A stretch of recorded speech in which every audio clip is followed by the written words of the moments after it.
berjumpa siswa masih dengan saya, Mr. Wahid Nugroho dari Rumah Cerdas Bahasa Inggris.com. Belajar bahasa Inggris dan TOEFL dari nol. Syukur Alhamdulillah saya dalam keadaan sehat. Anda yang sedang menonton video saya kali ini, juga saya doakan Anda dalam keadaan sehat, sehingga kita bisa sama-sama belajar di channel Rumah Cerdas Bahasa Inggris.com ini. Saya ucapkan terima kasih bagi teman-teman yang sudah membeli buku dan e-course konsep belajar TOEFL dari nol. Begitu juga belajar listening TOEFL dari nol. Dan saya sungguh sangat senang sekali sudah banyak testimoni masuk. Mereka lolos skor TOEFL. Mereka lolos baik S2 maupun S3, baik dalam negeri maupun luar negeri, dengan mendapatkan beasiswa. Semoga Bapak Ibu yang sedang berjuang pada kesempatan kali ini, berjuang ingin mendapatkan beasiswa, saya doakan Anda bisa lolos beasiswanya, sehingga Anda bisa lanjut studi baik di S2 maupun di S3, baik dalam negeri maupun luar negeri. Untuk menyingkat waktu, mari kita sama-sama belajar di channel Rumah Cerdas Bahasa Inggris.com ini. Oke, sebelum saya membahas 5 soal yang sudah saya tulis di papan ini, sebenarnya kelima soal ini ada polanya. Ada apanya? Ada polanya. Kewajiban kita sebagai peserta tes harus mengurai pola yang ada dalam TOEFL. Nah, dalam video kali ini kita akan membedah pola yang ada dalam TOEFL yang sudah saya tulis soal 1 sampai nomor 5. Oke, rumusannya terlebih dahulu. Oke, Anda harus perhatikan pola inversi. Pola inversi. Apa itu inversi?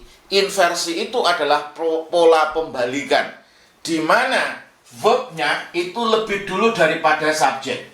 Jadi verbnya, contoh ada kata do you speak English? Oke, speak English. Nah, di sini do you speak English? Do ini adalah verb yang berupa auxiliary, you adalah subjek, speak adalah verb yang berupa ordinary.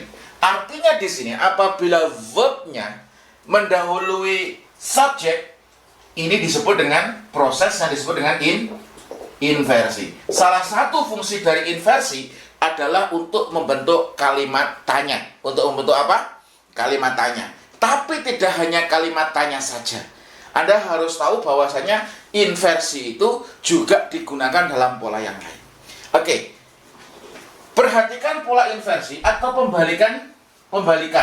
Yang kedua, jika sebuah kalimat diawali, ingat diawali dengan negative expression atau ekspresi yang bermakna negatif, maka harus diinversi.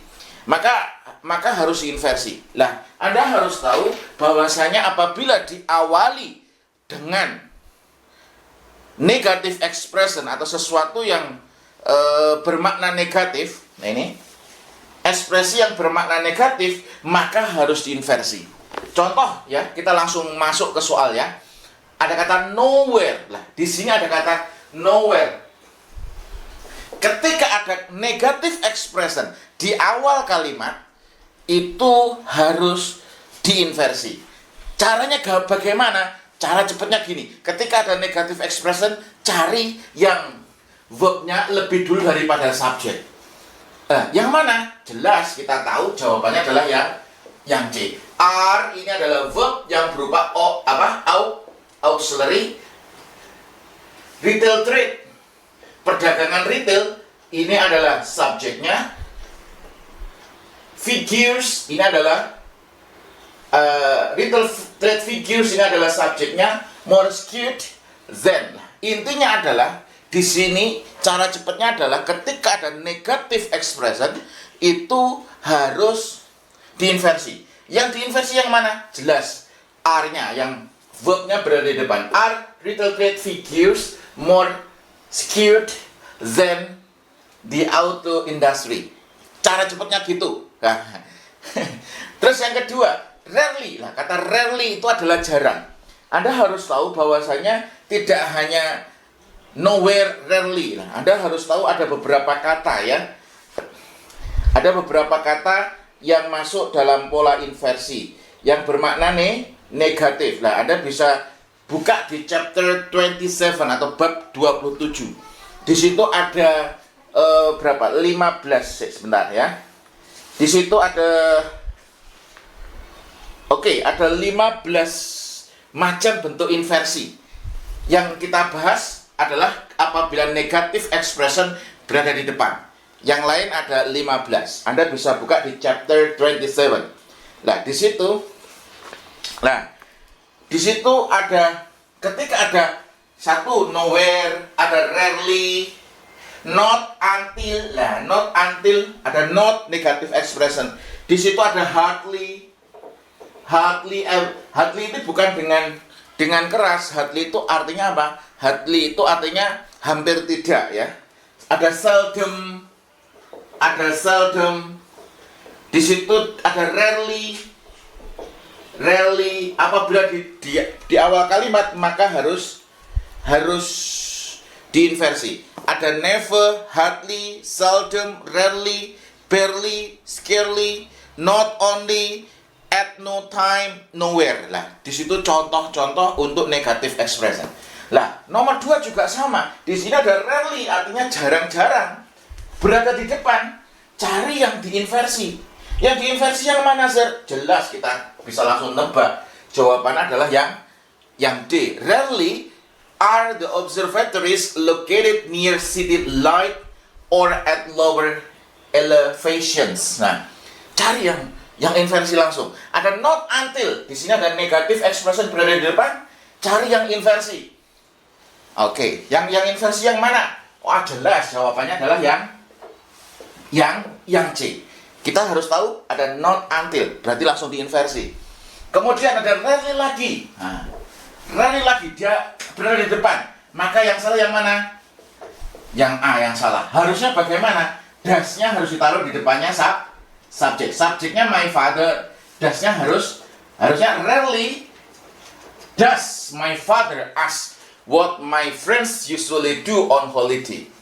Oke, nomor 5. Ini juga mudah sekali. Di sini ada not only.